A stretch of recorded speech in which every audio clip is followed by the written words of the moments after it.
It was snowing hard when the knock came. I figured it was the wind or maybe a branch breaking under the weight of winter. But when I opened the door, I saw her, skin pale, lips cracked, holding a child who looked too tired to cry. Behind her, another little one clung to her skirt. She didn't say anything at first, just looked up at me with eyes that didn't beg. They'd passed begging, fallen somewhere closer to surrender. Her cheeks were raw from the cold, and the baby in her arms gave out a dry, rattling cough. The girl behind her couldn't have been more than 5 or 6, and she was shivering so hard I thought her bones might break. "Please," the woman said, her voice low, almost lost in the wind. "Just let my children stay the night." I should have asked questions. I should have shut the door, maybe told her there was a town 2 hours south, or offered her a blanket and pointed toward the barn, but I didn't. I stepped aside. She hesitated just a breath, like she couldn't believe what I'd done, then moved past me like a ghost, not a word more. The snow melted in streaks down her worn dress as she crossed the threshold. Her boots, what was left of them, squelched against the floor. The boy in her arms weighed almost nothing, and the girl looked like she hadn't eaten in days. I shut the door behind them and bolted it out of habit. The wind howled like it was angry I'd let them in. The cabin ain't much, just one room with a cot in the corner, a stove, a table, and the chair I spend most my evenings in. But the fire was burning and the stew on the stove hadn't gone cold yet. I pulled the kettle off and started ladling bowls before she even sat down. "Sit," I said. "Eat, all of you." She didn't answer, but she lowered herself onto the bench at the table, laying the boy gently against her side. He whimpered, more breath than sound. She stroked his hair without looking at me. The girl stood close, her tiny fingers curled into her mother's skirt, wide eyes darting between me and the window. "You can sit too, little one," I said softer. She didn't, not until her mother nodded. I gave them each a bowl and a hunk of hard bread. The girl devoured hers like a wolf. The boy barely touched it. The woman ate slow, like chewing cost or something. They didn't ask my name, I didn't ask theirs. After a while, the girl's eyes got heavy. She leaned against her mother, then slid sideways until she was asleep on the bench. The boy followed not long after, wrapped in the woman's shawl. I cleared the bowls and didn't say a word when the woman stood and started lifting both children toward the cot. She laid them down like they were glass. When she turned around, her eyes finally met mine. "You're kind," she said, and I saw it, not trust, not yet, but something close to relief. I nodded once. "You got a name?" She hesitated. "Miriam." I just said, "You can call me Eli." We didn't shake hands. That ain't how it works out here. I gave her a blanket and took the chair for myself, dragging it over by the fire. She curled up on the floor beside the children, not asking for the cot, not acting like she deserved it. I sat there half the night listening to the fire pop and the wind scream, thinking about what kind of woman walks through a blizzard with 2 kids and no coat, and what kind of men had let her. The snow fell heavy, covering up the path she'd come from. I figured whatever she was running from wouldn't find her tonight. But I also knew the West has a way of remembering what folks want to forget. And the storm don't always stay outside. That night, I didn't sleep much, not from fear. I just kept listening to the fire and wondering why, for the first time in a long time, the cabin didn't feel so damn empty. Come morning, the snow had stopped, but the cold stayed. Thick and bitter, the kind that gets into your teeth. The fire was down to its last coals, and I stirred it back to life while the woman and her children still slept. Miriam, she'd said her name was. The kids hadn't spoken a word to me yet, just watched with those hollow eyes, too tired for fear. I didn't wake them. I just moved slow, quiet, like a guest in my own place. I'd lived alone for 5 winters now. You get used to silence when it's the only thing answering back. By the time the cabin warmed up and the sun climbed over the ridge, she was stirring. She sat up, brushing hair from her face and checking the kids like a mother does, with worry baked into every motion. The boy stirred but didn't wake. The girl blinked at me once, then ducked her head. "I'll be gone by noon," Miriam said. I shook my head and poured her a cup of coffee. "You're not going anywhere in that snow," I said. "Path ain't even visible yet. You'd lose your way before the tree line." "I'm not your problem, Mr. Eli." "That's so?" I said, handing her the cup. "Then why do I feel like maybe I am yours?" She looked at me hard for a second, not angry, just tired, like she was measuring how much truth she could spare. "You got a husband?" She didn't answer, just stared into the steam rising off the coffee. "All right," I said. "You got a name for the kids?"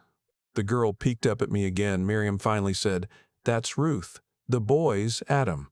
"Biblical," I muttered. "Only names their father left behind that were worth anything." I didn't press her. "You live long enough out here. You learn people give you what they can when they can. Some truths are frozen shut, and prying don't help 'em thaw." I fed the fire and went out to split wood. When I came back in, Ruth was up, sitting at the table with one of my books in her lap. Couldn't read it, but she traced the lines like they were maps. "She's smart," I said. Miriam looked up from where she was folding her shawl. "She don't talk much, not since her pa died." "Was he a quiet man?" "No," she said flat. "Just a mean one." There it was, the shape of the wound. Even if I didn't know how deep it ran, she didn't cry when she said it, just folded that shawl like it was the last thing holding her together. "Ruth," I said, squatting down by her, "you like stories?"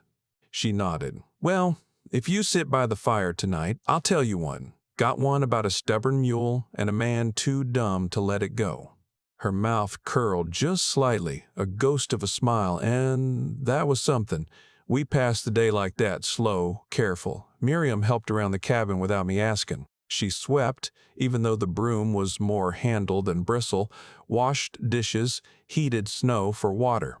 She wasn't trying to earn her keep, she just didn't know how not to move. "You always pass through in winter?" I asked, not looking up from where I was fixing the hinge on the back door. "This wasn't the plan," she said. "We were supposed to stay with family near Larkspur." "Didn't work out." She shook her head. "They said I was cursed bad luck, that I brought death with me. When they saw I had no dowry left and 2 mouths to feed, they said I could stay in the barn for a night, just me, not the children." I stopped working. "I told them no," she went on, voice tightening. "So I walked, alone. 4 days. Jesus." I leaned against the frame and let out a breath. My fingers were numb, but not from the cold anymore. "Ever been hungry so long it stops hurting?" she asked, real quiet. I nodded, "Yeah." She looked at me then. "Then you understand?" More than I wanted to. That night I made stew again, added the last of the salted pork and some root vegetables from the cellar. We ate together, all 4 of us, like it was normal. Ruth fell asleep by the fire while I told her about the mule.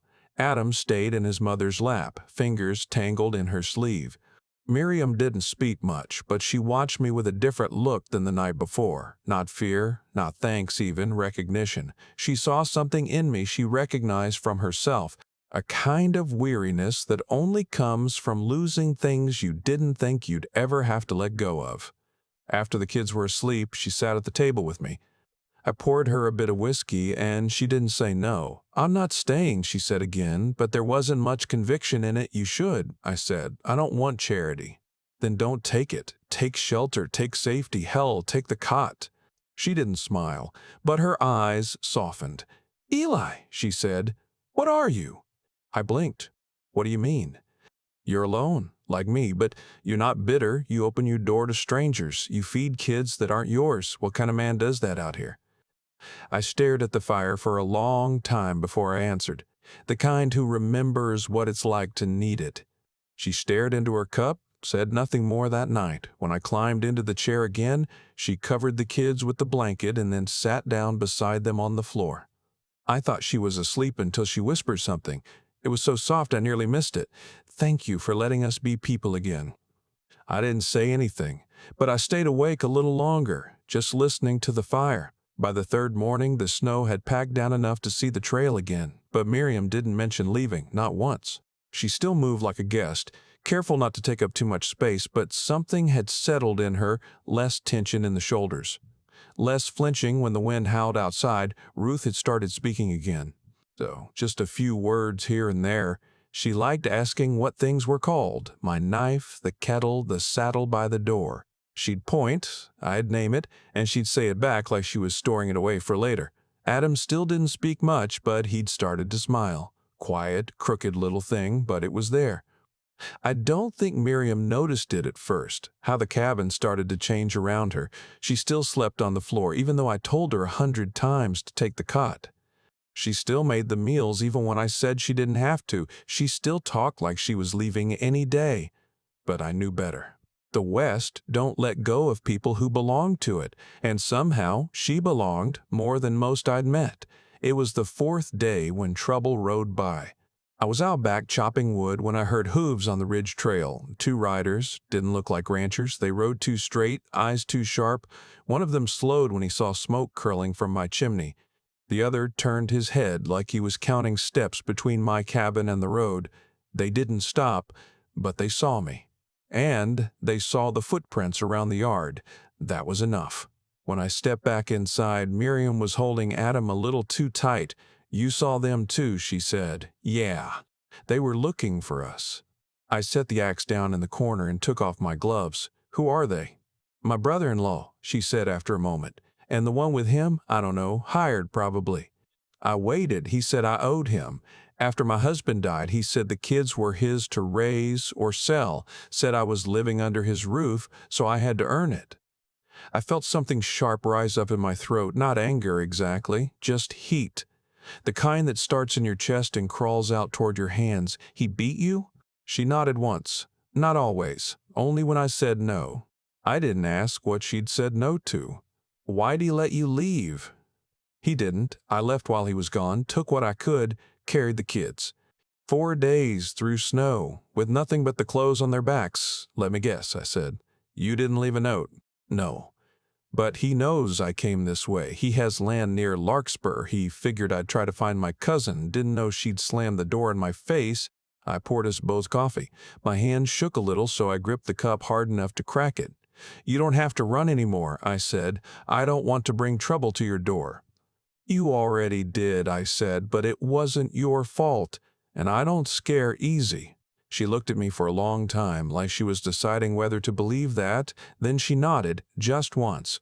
That afternoon, I fixed the lock on the back door and moved the shotgun from the mantel to under the cot, just in case. Ruth helped me shell beans for dinner. She sang under her breath, off-key, soft but sweet. Adam clung to Miriam's leg like a shadow. He'd been coughing a bit more than usual, and I didn't like the sound of it. Later, after the kids were down, I asked her, "If they come back, what do you want me to do?" "I want you to protect your home," she said, "but not for me, for the children." "That's not how I see it," I said. She didn't answer, just watched the fire, her hands in her lap like she was trying to keep them from trembling. It was after midnight when I heard movement outside, a twig maybe, or a step. I was already up before I knew I'd moved. Miriam sat up too, eyes wide in the dark. I motioned for her to stay down. I moved to the window, slow and quiet, and peeked through the edge of the curtain. Nothing, just snow and trees and shadows. Then, from behind the barn, a shape moved, a man alone. I unhooked the door latch and stepped out, shotgun low but ready. He froze halfway to the porch. "Evening," he called. "Name it," I said, "or turn around." He took off his hat. The moonlight hit his face. It was the older one, the brother-in-law. "I don't mean no harm," he said. "Good, then you won't mind leaving." He took a step forward. "I just want my kin." "You don't have any kin here. That woman took my brother's kids." "She took herself. Kids went with her." He chuckled. "You gonna make this a problem, stranger?" I raised the shotgun. "I'm not a stranger," I said. "Not anymore." He stared at me for a long beat. Then he spat into the snow and stepped back. "This ain't over." "Yeah, it is," I said. He walked off without another word, just climbed back onto his horse and rode into the trees. I stayed outside till I couldn't feel my fingers. When I came back in, Miriam was still sitting by the fire, holding both kids in her arms. She didn't speak, but her eyes followed me. "He won't be back," I said. "You sure?" "No, but I'll be here if he does." She swallowed hard and nodded, and for the first time since she'd come, she took the cot that night, didn't ask, didn't apologize, just laid down beside her children and closed her eyes. Like she finally believed the roof wouldn't fall in, the next 2 days passed quiet, too quiet. Winter had a way of holding its breath before it gave you hell, and I could feel the tension like a splinter under skin. Miriam moved like she was waiting for a knock that never came. Ruth clung to her side more than usual. Adam's cough got worse. I watched him through the corner of my eye that morning, pale, sweating, barely eating. I put my hand on his forehead and knew right away, fever. Miriam didn't panic. She didn't cry. She just wrapped him tighter in the quilt and held him close like she could burn the sickness out of him with the heat from her own body. "How long's it been like this?" I asked. She shook her head. "Started yesterday. I thought he was just cold. But this morning, his chest sounds like a washboard full of gravel." "There's no doctor out here," she said. "There's one in Candler's Ridge. That's nearly a day's ride." "Half a day if the trail's clear enough." "You'll freeze out there." "Then I'll ride fast." I grabbed my coat, my gloves, the thickest scarf I had, and loaded up the horse. Miriam stood at the door holding Adam, who whimpered like he'd been dipped in ice. Ruth stared at me from behind her mother's legs, wide-eyed and silent. "You come back," Miriam said. "I will," I told her. She nodded once. "Please." That was all I needed. I rode hard, faster than I should have. The wind peeled layers off me no matter how tight I was wrapped. Snow had crusted into jagged ice along the ridge trail, and twice my horse almost lost her footing, but I pushed, couldn't think about the cold, couldn't think about the miles. Just the boy, lying in my cot, burning up and shrinking by the hour. When I made it to Candler's Ridge, the sun was halfway gone. I banged on the doc's door until he opened it, still pulling on his suspenders. "Fever?" he asked, already packing a bag. "Worse than that." "Child?" I nodded. He didn't waste time, hitched up his rig while I gave the horse water and rubbed her down. Then we rode back together, his wagon bumping over the frozen dirt like it didn't care if we broke something. Night had fully fallen by the time we saw the glow of the cabin. My chest loosened a little just seeing that light still burning. Miriam had the door open before we hit the steps. Her face was pale, lips tight, eyes sunken, but she still looked like she'd been carved out of steel. "I boiled water," she said. "Got cloths. Kept him upright when he coughed." The doc nodded, barely glancing at her as he moved through. He washed his hands, listened to the boy's chest, checked his mouth, felt under his ribs.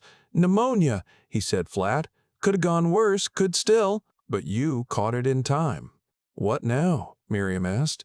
"Now you pray he's strong." He gave her drops, instructions, then turned to me. "You gonna be all right out here?" "We've managed so far," I said. He looked at her. "That your husband?" She didn't say anything, neither did I. He left it alone. After he rode off, I collapsed in the chair and warmed my hands. They'd gone stiff. Miriam sat by the bed, sponging Adam's forehead. Ruth was curled up in the corner with my coat draped over her shoulders. "I thought he'd die," she whispered. "He won't." "I've already buried one." I turned to her. "Not this one." She looked at me, her eyes rimmed red but dry. "I never asked you why you're alone." I shrugged. "Most days, I forget."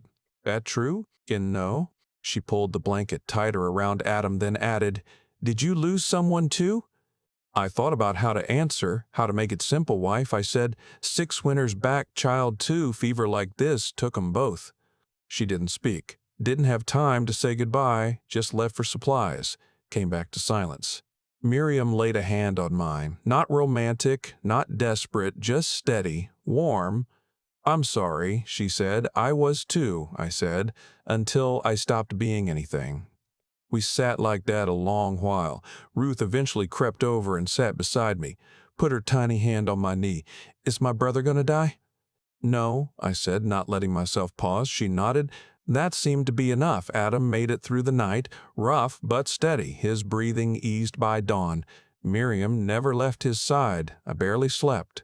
When the sun rose, the light touched her face and made her look almost peaceful. She was humming something, a lullaby maybe, maybe not. "You ever think," she said, brushing Adam's hair from his eyes, "that sometimes the world breaks a thing just to see if it'll get up again?" "Yeah," I said, "but sometimes it also sets a fire to show you who'll walk through it with you." She looked over at me. "You always talk like that." I smiled for the first time in days, only when it matters. Adam slept the rest of that morning without coughing. Miriam finally took the cot that night, not out of exhaustion, but because it was hers now. I pulled the chair over by the fire like always, but this time Ruth was already curled up in it, mouth open in deep sleep, so I took the floor. And I didn't mind a bit. Winter started to loosen its grip, not by much, but enough to notice. The wind didn't scream so loud, the snow packed tighter. I could walk the ridge without sinking past my knees. Adam was healing slow, but he was healing. That boy had a will like his mother, quiet, stubborn, and stronger than it looked. Miriam moved differently now, like she wasn't trying to disappear into the walls anymore. She took the cot each night without hesitation. Ruth smiled often. She'd started brushing the mare every morning, talking to her in whispers only a child and a horse could understand. Then, 3 mornings after the thaw began, I saw the smoke. Out past the ridge, too far to be from town, closer to the creek bend, close enough to mean trouble, I watched it a while. It didn't grow, didn't shrink, just hung there in the cold air, waiting. Miriam saw me watching through the window. "Is it them?" she asked. "Likely." She wrapped her shawl around her tighter and nodded once. "I'm not running again." "Yeah, I know." I went out and chopped wood like nothing was different, but I checked my rifle twice and loaded the shotgun before sundown. I stacked logs higher by the door and moved the children's bedrolls farther from the windows. That night, we didn't sleep much. The fire burned low and steady. Ruth curled up next to Miriam, and I stayed by the window. I could feel it. The storm hadn't passed. It had just circled back. They came at first light, 3 riders. One I recognized, the brother-in-law. The other 2 were rough types. Beards, rifles, the kind of men who grin when you don't. They didn't bother hiding, just rode straight up to the porch. I opened the door before they knocked. "We come for what's ours," the brother-in-law said. "She ain't yours," I replied. "She's my brother's widow. That makes the children mine by law." "There's no law out here," I said. "Just right and wrong." He spat in the snow. "You calling me wronged?" "I'm calling you a mistake if you take another step." The biggest of the 3 chuckled. "You sure you want to do this, friend? You're outnumbered." "You think I'm alone?" I said and stepped aside. Behind me, Miriam stood with the shotgun raised. Her hands didn't shake. "You take one more step," she said, voice like cold iron, "and I swear I'll make orphans out of your mamas." They paused. The smallest one shifted in his saddle. "Easy now," the brother-in-law said, hands raised. "We don't want blood." "You just want ownership," I said. "I want what's right." Then right away. He looked past me at Miriam. "You'd choose this man, a stranger?" "He's more of a man than any of you ever were," she said. Silence. Snow cracked beneath a hoof. I was ready to pull the trigger when a 4th rider appeared on the ridge, coming fast. Then a 5th and a 6th, neighbors, ranchers, men I'd helped over the years. One I'd pulled out of a blizzard 3 winters back. Another I'd lent my wagon to when his son broke a leg. I hadn't called for them, but they came anyway. By the time the new riders reached the cabin, the 3 men on my porch didn't look so sure of themselves. "Something wrong here?" one of the ranchers asked, hand resting easy on his revolver. "No," the brother-in-law said, backing his horse up. "Just a misunderstanding." "Funny," said the rancher, "'cause it looked like a threat." The men didn't answer, just turned their horses and rode off slow. No rush, no gunfire, but no victory either. They didn't look back. I stood there long after they were gone, rifle still in my hands. My heart was pounding like I'd just run 10 miles uphill, but my hands didn't shake. Miriam lowered the shotgun and let out a breath she'd been holding for years. "They won't be back," I said. "No," she said. "Oh, they won't." The neighbors nodded to me and turned their horses. No words, just a look, the kind that says we see you and you're not alone anymore. That afternoon, Ruth drew a picture in the dirt with a stick. It was a house, a sun, and 4 stick figures. She pointed to each. "That's Mama," she said. "That's me, that's Adam, and that's you." I didn't say anything, just swallowed the lump in my throat and nodded. Later, Miriam sat beside me on the porch. "I always thought love was loud," she said. "Big and showy, fireworks and promises." "Most of that burns fast," I said. She looked at me. "And what doesn't?" Logs in a fire, coffee in the morning, someone who stays when things get ugly. She smiled. "You stay." "I do." We watched the snow melt in silence, and for the first time in a long time, I felt like I was finally standing on solid ground. Spring arrived, slow, hesitant, like it wasn't sure the West deserved it. The snow had melted to mud, then to grass, then to dust again. The creek trickled where it once roared. The cabin smelled of pine and firewood and warm bread baking in the oven. The first flowers peeked out near the porch, stubborn little things, and I saw Miriam kneeling among them, her hands caked in dirt, humming under her breath.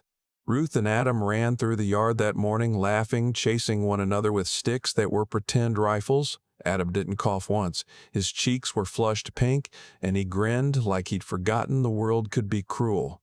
Ruth carried a handful of wildflowers to give to their mother, and Miriam took them without complaint, letting the kids arrange them in a jar on the table.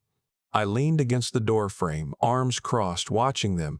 This wasn't how it started, not with snow and sickness, not with fear and exhaustion.